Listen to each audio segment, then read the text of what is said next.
Happy New Year, everyone. I'm working this afternoon out at the main 6-acre nursery, developing some garden beds for the spring.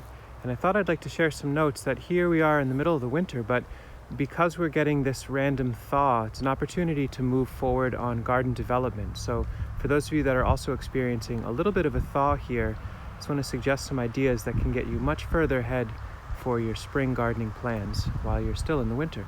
Specifically, the work I'm doing right now is capping Hugelmounds, these future garden beds with an interior of larger logs that are meant to break down smaller branches, debris on top, organic matter, and then capped so that they can become garden beds. You can see there are so many of them in this landscape.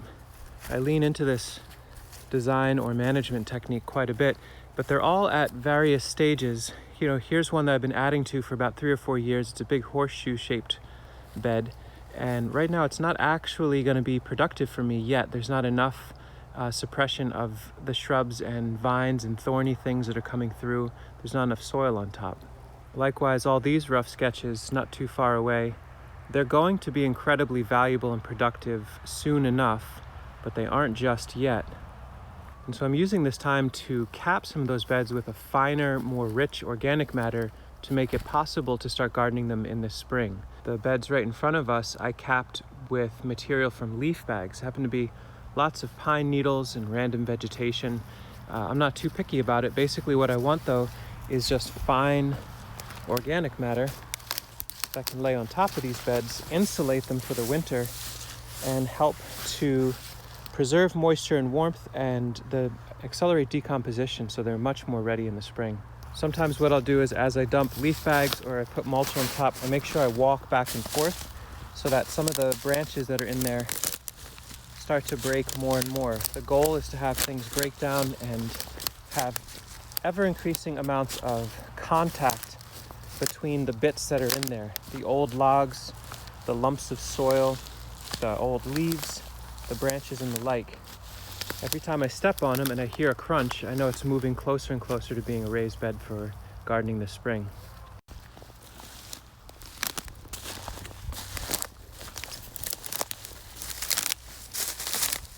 It's pretty satisfying too. So wherever you are, if you've got Hugelmounds that haven't been productive yet, or you've got garden beds that you'd like to see be more productive, more fertile in the spring, if you don't have rock solid frozen ground, we've got patches of snow here or there, but overall the soil is cool but not frozen. So adding organic matter on top of that is going to help quite a bit. Now, since we're actually a small scale farm and permaculture nursery, it's in my interest to actually do this at a larger scale. And so what I'm doing is using round bales of waste hay to this same end. I'm incredibly lucky to have developed a relationship with an old-time organic farmer that lives not too far down the way. And he has round bales of mulch hay. They're meant to be feed for animals, but sometimes they sit in the hedgerow and rot. And so what he let me do is, actually about a week ago, the ground was frozen solid, and he showed me how to use his tractor to grab round bales, put them on the back of my truck, and I was able to drive 12 to 13 broken up round bales out into the middle of the woods here. You can see I just basically backed my truck right up to here, pushed them off, broke them apart, got a little walkway for myself, and since the ground was frozen, I was able to do it without really messing things up. That's my main driving access. You can see the driveway down the way, just enough space for my truck to sneak through. And I went up the one path, and then I also went down this path, which is a whole other section of the property, and dumped around 8 round bales in that area. You can see what I'm doing here is using the hay, which is going to break down into a nice rich compost, and actually smothering these Hugelmounds as completely as possible, walking on them and going layer after layer. The hope is I'll get a good base layer on all of these beds so everything is pinned down nicely, and I can come back when there's another good freeze, bring some more round bales out to this area, and add another layer when it thaws again. You can see in the fall where, in this case, I capped this Hugelmound with probably around 15 bags of leaves. I just dumped them straight onto the bed. So lots and lots of leaves in here. I'll probably get a little more hay on top of this, but this is well on its way to being a garden that we can transplant into in the spring. This bed, interestingly, you can see lots of snow on top. This probably has about 8 to 12 inches of hay over the logs and sticks. You can actually see the logs a little bit. I suspect that having the hay so deep has insulated the ground enough that the warmth from the ground isn't moving through the hay to melt the snow, which tells me that the ground is staying nice and cozy with a good insulative cap of snow on top.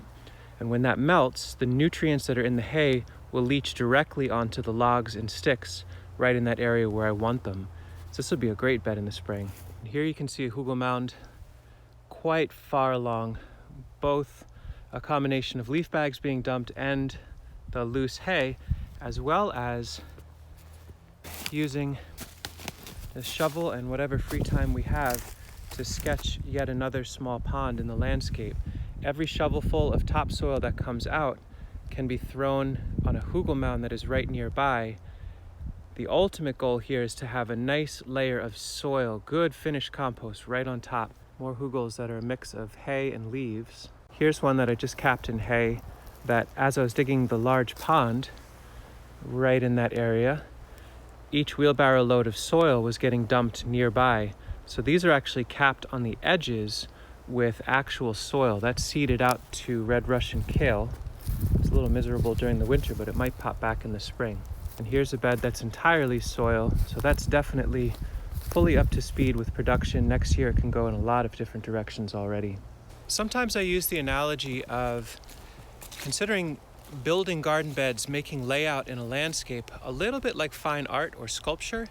And in a way, I think it's a fair analogy, because what you can be doing is sketching garden beds, literally rough sketching, dotted lines where garden beds are going to go with old logs and branch tops and the like.